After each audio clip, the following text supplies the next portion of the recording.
sama sekali untuk melawan dirinya.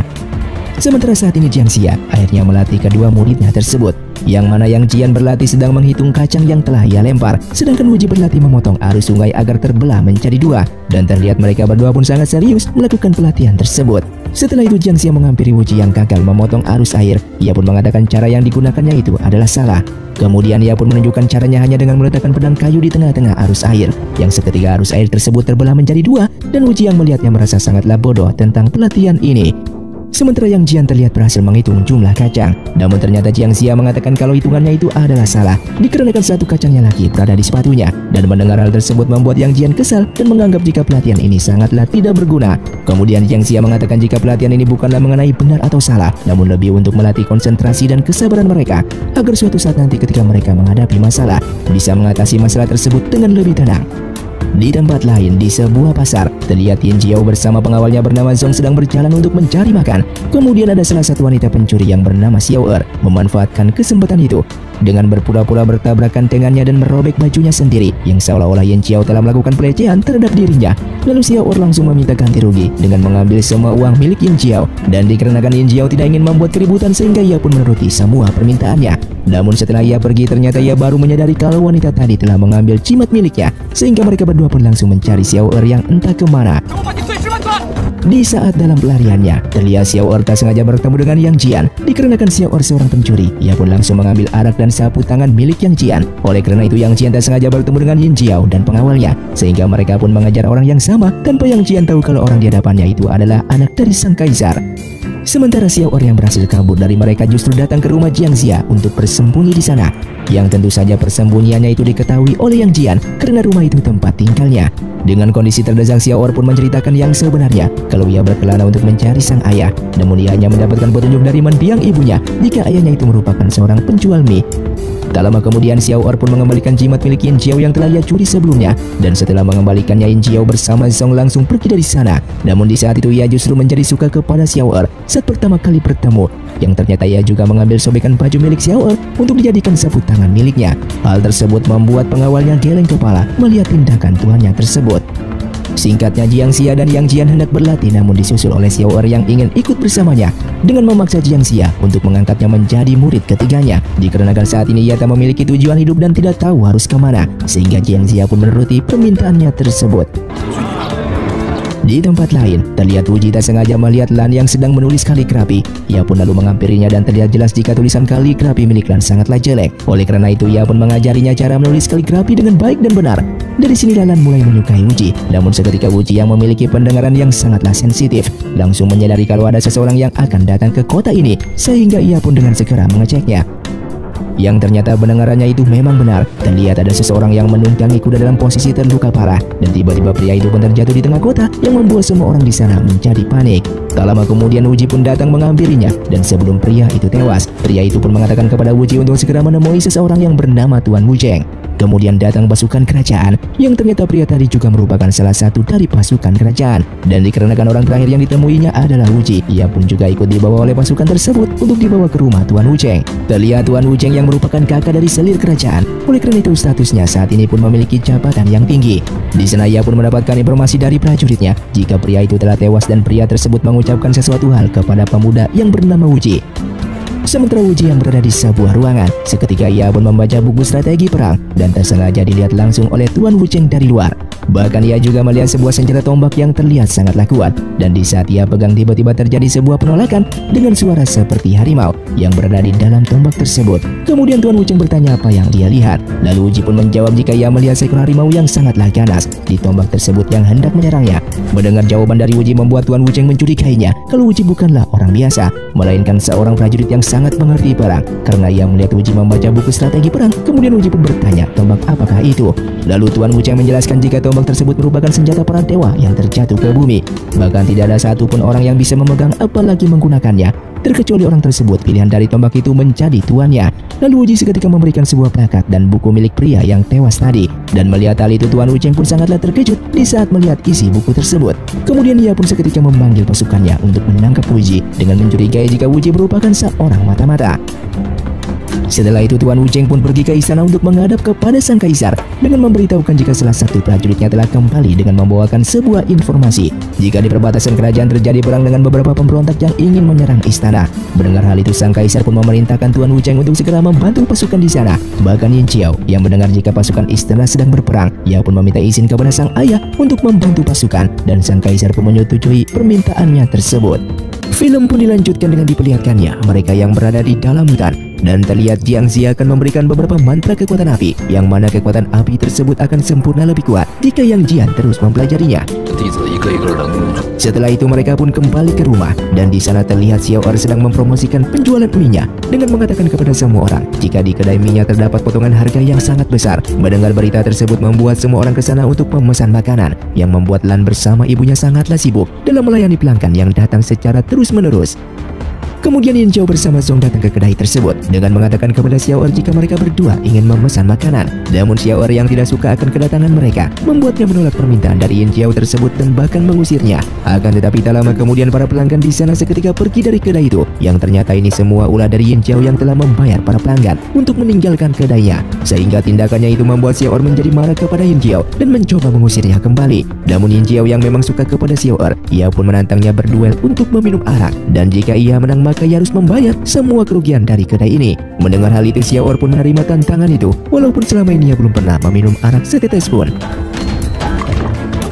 Yang pada akhirnya pemenang dalam duel ini adalah Xiao Er. Entah bagaimana caranya Xiao Er bisa bertahan dalam meminum arak tersebut tanpa ia harus mabuk. Terlihat Yin Xiao terkapar tak sadarkan diri, yang membuat Zhong curiga jika mereka telah melakukan sebuah kecurangan. Sehingga Zhong pun harus membayar kerugian kedai tersebut dengan memberikan sejumlah kepingan emas, dan lalu ia pun membawa Yin Xiao pergi dari sana. Kemudian semua emas tersebut diberikan kepada ibu angkatnya yang merupakan istri dari Jiang Xia, dan membuatnya sangatlah senang dikarenakan telah mendapatkan banyak kepingan emas. Setelah itu Xiao Er meminta libur kerja dikarenakan ia ingin berlatih kungfu dengan Jiang Xia, dan ibu angkatnya tersebut langsung menyetujuinya. Singkatnya Jiang Xia pun kembali melatih Yang Jian dan Xiao Er. Terlihat mereka harus menghafal mantra kekuatan api dan harus langsung mencoba kekuatan api tersebut untuk membakar kayu di sana. Sementara di istana kerajaan Shang, terlihat sang kaisar memerintahkan pasukannya untuk mempersiapkan seluruh pasukan berkudanya untuk turun ke perbatasan dalam membantu pasukan di sana yang sedang dalam berperang melawan pemberontak. Namun seketika sang kaisar menjadi marah di saat mengetahui jika Yin Xiao tidak bisa ikut dalam berperang. Ia pun menghampiri anaknya tersebut yang dalam kondisi sedang mabuk lemas akibat terlalu banyak meminum arak, yang membuat sang kaisar semakin marah kepadanya. Beruntungnya dengan cepat permaisuri Fei Wen datang tepat waktu untuk melindungi anaknya tersebut. Sedangkan di dalam hutan, terlihat Yang Jian masih berusaha untuk mengeluarkan kekuatan apinya tersebut, namun hasilnya masih tetap gagal. Dan di saat ia masih terus mencobanya, seketika ia pun berhasil mengeluarkan kekuatan apinya itu. Namun di saat Xiao Er melihat api berada di hadapannya, seketika ia menjadi takut dan langsung pergi meninggalkan Yang Jian dari sana. Dengan bersamaan terlihat Lan sedang berada di pasar untuk mencari keberadaan Wuji yang telah beberapa hari ini belum kembali pulang. Dan seketika ia pun mendapatkan informasi dari warga sekitar jika Wuji telah ditangkap oleh pasukan milik Tuan Wucheng. Mendengar hal itu dengan segera ia pun langsung ke sana. Namun sayang ia gagal untuk masuk dikarenakan pasukan melarangnya berada di tempat itu. Dan secara kebetulan Tuan Wucheng melihatnya dari kejauhan. Mengetahui rencana lain, Tuan Wucheng pun menemui Wuji dengan mengajaknya supaya menjadi pasukan miliknya, dikarenakan ia melihat Wuji bukanlah orang biasa. Dan apabila ia mau maka Tuan Wucheng akan melepaskannya dari penjara tersebut. Akan tetapi Wuji tetap menolak tawaran itu. Sehingga Tuan Wucheng pun langsung mengeluarkan Lan yang sebelumnya ia tangkap, dikarenakan ia mengetahui jika Lan bersama Wuji saling kenal satu sama lain. Dan apabila Wuji menerima tawarannya itu, maka ia akan melepaskan wanita tersebut. Di sini Wuji pun meminta satu persyaratan, yaitu ingin bertarung dengan pasukan Tuan Wucheng. Dan apabila ia memenangkan pertarungan ini, maka ia ingin Tuan Wucheng melepaskan mereka berdua. Sehingga pertarungan pun terjadi di sana, dan dengan mudahnya ia bisa mengalahkan mereka semua. Setelah berhasil menang, ia pun menagih janji Tuan Wucheng. Dan terlihat di sana Tuan Wucheng sangat terpukau akan kehebatannya dalam bertarung. Oleh karena itu Lan dibawa keluar dari sana untuk dibebaskan. Sementara Wuji masih tetap berada di tempat tersebut. Dengan rasa penasaran Tuan Wucheng pun kembali memberikan pertanyaan kepada Wuji itu, apakah ia mau menjadi pengikutnya atau tidak. Dan Wuji yang mendengarnya kembali menolak permintaan tersebut. Sehingga Tuan Wucheng yang tidak memiliki pilihan lain, ia pun mempersilahkan Wuji untuk segera pergi dari sana. Dengan bersamaan di sebuah pasar, terlihat Fei Zhong bersama pasukannya sedang berjalan di kota itu. Dan seketika ia pun terus teringat dengan mimpinya mengenai sang kaisar yang akan membunuhnya. Yang apabila sang kaisar mengetahui jika di saat dulu ada salah satu bayi yang belum sempat ia bunuh, dan bayi tersebut adalah Yang Jian. Dan tak sengaja ia pun bertemu dengan Yang Jian di tengah perjalanannya. Sehingga Fei Zhong langsung memerintahkan pasukannya untuk menangkapnya. Dan Wuji tak ingin Yang Jian terkena masalah, maka dari itu ia menyuruh Lan untuk membawa Yang Jian pergi dari sana. Setelah berhasil kabur, terlihat Wuji mengajak mereka berdua ke rumah Tuan Wucheng untuk meminta bantuan. Dan tak lama kemudian Fei Zhong pun datang ke sana dengan memaksa ingin menangkap Yang Jian. Namun seketika anak panah dari Tuan Wucheng menghalangi jalannya. Kemudian seketika Wuji membisikkan sesuatu hal kepada Tuan Wucheng, yang tiba-tiba Tuan Wucheng menjadi sangatlah senang dan akan membantunya.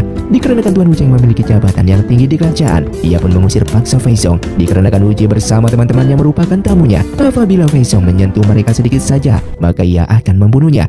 Sehingga mendengar hal itu membuat Fei Zhong sangat ketakutan dan langsung pergi dari sana. Singkatnya mereka pun masuk ke dalam, yang ternyata Wuji akan membantu Tuan Wucheng untuk membantu sebuah peta. Dikarenakan Wuji merupakan seorang pengembara yang pastinya ia sudah berkeliling dunia dan hafal banyak tempat, sehingga Tuan Wucheng ingin ia membuatkan peta untuknya. Dan dengan bersamaan seketika mereka pun dibuat terkejut dikarenakan melihat Yang Jian dengan mudahnya mengangkat senjata tombak di sana, yang mana tombak itu tidak ada yang mampu mengangkatnya apalagi menggunakannya, terkecuali orang pilihan yang dipilih langsung oleh tombak tersebut untuk menjadi tuannya. Dan justru Yang Jian di sana mengatakan jika tombak itu sangatlah ringan, bahkan ia seperti tidak mengangkatnya, yang membuat Wuji bersama Tuan Wucheng hanya bisa terdiam melihatnya. Di tempat lain, terlihat di tengah kota sedang diadakannya jual beli manusia untuk dijadikan seorang budak, yang dimana orang-orang ini berasal dari klan Jizhou yang sebelumnya telah dimusnahkan. Bahkan terlihat seorang wanita yang akan dijual namun dia melawannya, yang ternyata wanita tersebut merupakan sahabat dari Daji. Di saat melihat wanita itu sedang disiksa, secara tiba-tiba seorang ibu-ibu datang menghampirinya dan langsung membelinya dengan harga yang sangatlah mahal. Dengan bersamaan terlihat Xiao Er yang berada di pasar untuk pulang ke rumahnya. Ia pun tak sengaja bertemu dengan Jusi, dan Jusi yang melihat itu langsung menyadari jika Xiao Er bukanlah manusia biasa, sehingga ia pun berniat membunuh dan mengambil jiwa Xiao Er. Setelah itu Jusi pun menghipnotis Xiao Er agar dia datang ke hadapannya, dan Xiao Er yang terkena hipnotis itu lalu berjalan dengan sendirinya. Setelah tersadar, ia pun sangatlah terkejut di saat melihat ia bisa berada di sana dan bertemu kembali dengan Jusi. Dengan tanpa basa-basi, Jusi pun langsung mengambil jiwa Xiao Er, sehingga jiwa Xiao Er pun berhasil dimasukkan ke dalam kendi milik Jusi. Namun tiba-tiba Jusi tidak bisa mengambil kendi tersebut. Bahkan seketika Xiao Er kembali keluar, yang membuat Jusi menyadari jika wanita di hadapannya ini tidak memiliki jiwa, dan bahkan ia pun tiba-tiba terluka parah, yang membuatnya dengan segera pergi dari sana. Tak lama kemudian Yang Jian pun langsung berlari ke arah Xiao Er dikarenakan melihatnya tergeletak dan pingsan di sana. Sementara di istana, terlihat Ling Er yang ternyata dibeli oleh seorang pemimpin pelayan kerajaan yang bernama Nyonya Han. Dan Ling Er saat ini akan bekerja di istana untuk melayani permaisuri Fei Wen. Namun Ling Er yang sekarang seperti hilang ingatan. Di tempat lain, terlihat Yang Jian telah berhasil membawa Xiao Er yang masih pingsan ke rumah Jiang Xia. Dan di sana Jiang Xia yang penasaran dengan segera ia pun menyuruh Yang Jian untuk membuka sedikit baju Xiao Er. Yang tentu saja Yang Jian menolaknya karena tak mungkin baginya membuka baju seorang wanita. Namun dengan terpaksanya ia pun membuka sedikit baju Xiao Er, sehingga mereka pun melihat sebuah tato anjing spiritual di tubuh Xiao Er. Yang seketika Yang Jian teringat jika Xiao Er sangatlah takut terhadap api. Mendengar hal itu Jiang Xia membenarkan perkataannya. Namun saat ini ia tidak bisa menyimpulkan apakah Xiao Er manusia atau bukan. Oleh karena itu Jiang Xia akan menyelidiki tanda tersebut. Sementara di istana, terlihat Yin Xiao sudah 7 hari masih tak sadarkan diri. Kemudian Zhang mengatakan jika sebelumnya mereka berdua pergi ke sebuah kedai di tengah kota. Dan setelah itu Yin Xiao menantang berduel minum arak dengan seorang wanita yang bernama Xiao Er. Namun anehnya wanita tersebut tidak mabuk sama sekali. Sedangkan Yin Xiao yang kenal sangatlah kuat minum arak, langsung tepar dan pingsan sampai sekarang. Dengan bersamaan, di luar terlihat Jusi sedang berlari ke arah istana dan ingin menghampiri kamar Daji. Namun para pasukan yang melihatnya segera mengajarnya dan melepaskan anak panah dikarenakan dikira ada penyusup yang telah masuk. Sementara di dalam istana, terlihat Ling Er juga melayani Daji, dan Daji yang melihatnya di sana menjadi sangatlah senang dikarenakan dia bisa kembali melihat wajah sahabatnya tersebut yang ternyata belumlah mati. Namun ternyata Ling Er yang sekarang sudah tidak bisa mengingat apapun, terutama mengenal Daji. Tak lama kemudian seketika Daji merasakan ada aura keberadaan Jusi yang datang ke tempatnya. Dengan segera ia pun menyuruh semua pelayannya untuk keluar, dan tiba-tiba Jusi langsung terlempar dari atas dengan kondisi terluka parah. Dengan bersamaan, dari arah luar penjaga memaksa masuk ke kamar Daji dikarenakan mereka melihat terdapat seseorang yang sangat mencurigakan masuk ke dalam istana. Setelah itu para penjaga memaksa masuk dan mengecek seluruh area, namun mereka tidak menemukan siapapun di sana. Setelah semua pasukan pergi, Jusi pun kembali muncul, dan kali ini ia benar-benar tidak bisa menggunakan kekuatannya lagi. Bahkan usianya sudah berada di ujung kepala. Dikarenakan semuanya ini ia sudah memakan jiwa milik Xiao Er yang seharusnya tidak boleh ia makan. Dan satu-satunya cara untuk menolongnya saat ini adalah Daji harus memberikan sedikit darahnya. Dikarenakan hanya Daji lah yang memiliki jiwa yang sangat murni. Yang tentu saja Daji menolaknya, dan dengan segera ia pun keluar dan berhasil melepaskan cincinnya tersebut, yang tandanya Jusi sebentar lagi akan mati. Namun dengan rasa kasihan ia pun kembali menemuinya, dan di sana Jushi memohon kepada Daji agar memberikan sedikit saja darah untuknya, dan ia pun berjanji akan melakukan apapun untuk Daji, sehingga Daji pun memberikan sedikit darahnya itu yang ternyata itu sudah terlambat, dan Jushi pun akhirnya binasa. Namun ternyata Jushi hanya berpura-pura mati, dan bahkan ia pun sangat berterima kasih kepada Daji yang sudah menolongnya, sehingga cincin itu pun kembali berada di tangan Daji. Dan dari luar terlihat Lingkar sedang memperhatikan Daji yang seperti berbicara dengan seseorang, namun orang tersebut tidak ada di sana. Sementara saat ini terlihat Jiang Xia sedang meracik ramuan obat para dewa, dan ia pun akan menggunakan ramuan itu untuk menyelamatkan Xiao Er. Namun seketika sang istri mengambil ramuan tersebut dengan menganggap Jiang Xia sedang meracik racun untuk bunuh diri. Di sana Jiang Xia pun menjelaskan jika itu merupakan ramuan obat yang sangat mujarab untuk menyembuhkan segala penyakit. Namun sang istri yang masih tidak percaya akan perkataan suaminya itu, sehingga mereka berdua pun berebut satu sama lain yang membuat ramuan itu terlempar jauh ke dalam sungai. Dan singkatnya Xiao Er pun telah terbangun dari pingsannya. Ia yang sangat senang melihat Yang Jian telah merawat dan menjaganya. Namun Yang Jian pun meminta maaf karena ia disuruh oleh Jiang Xia untuk membuka sedikit pakaiannya tadi, dan tak sengaja melihat sebuah tato di tubuhnya, yang tentu saja Xiao Er pun menjadi sangatlah marah akan hal tersebut. Sedangkan di istana, Lingkar pun memberitahukan informasi Daji tersebut kepada Nyonya Han, kalau ia tak sengaja mendengarkan Daji seperti berbicara dengan seorang pria. Namun di saat ia melihat tidak ada siapapun di ruangannya, dan Nyonya Han yang mendengar hal itu berencana melaporkan kepada permaisuri Fei Hun. Terlihat Fei Song pun tidak patah semangat. Ia pun mengintip dari kejauhan tempat tinggal Yang Jian dan merencanakan misi penculikan. Namun sesaat ia mengurungkan niatnya itu karena di waktu bersamaan permaisuri datang ke sana. Kedatangan Fei Hun saat ini ingin bertemu dengan pemilik kedai, dan Xiao Er yang tak mengenal permaisuri Fei Hun dengan santainya mengajaknya untuk bertemu dengan Jiang Xia. Kemudian tanpa basa-basi, Fei Hun pun meminta Jiang Xia untuk ikut bersamanya ke istana kerajaan, dikarenakan ia mendapatkan informasi dari anaknya Yin Xiao kalau Jiang Xia ini memiliki kemampuan untuk meramal masa depan dan bisa menangkap iblis. Ia pun ingin meminta bantuannya untuk mengungkap seseorang yang dicurigai adalah iblis di istana kerajaan, dan Jiang Xia akan dibayar mahal untuk jasanya tersebut, sehingga Jiang Xia meminta waktu untuk memikirkannya, dikarenakan ia harus berunding dan meminta izin dengan istri dan anaknya terlebih dahulu. Singkatnya, Jiang Xia pun mulai mengumpulkan keluarganya dengan mengatakan yang datang tadi adalah seorang permaisuri kerajaan istri sang kaisar yang memintanya untuk datang ke istana dalam mengungkap siapakah iblis yang berada di istana. Mereka semua pun terkejut karena ternyata wanita tadi merupakan permaisuri.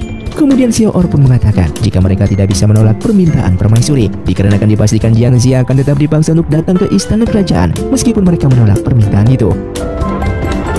Dan singkatnya keesokan harinya, Zhong pun diutus oleh permaisuri Fei Hun untuk menjemput Jiang Xia, dan Zhong memberikan uang yang sangatlah banyak sebagai bayarannya. Melihat uang tersebut, istri dari Jiang Xia langsung mengizinkan suaminya itu untuk pergi. Kemudian Zhong membawa Jiang Xia beserta Yang Jian ke istana, namun sesaat mereka pun terkejut karena Xiao Er secara diam-diam juga masuk ke dalam kereta kuda tersebut.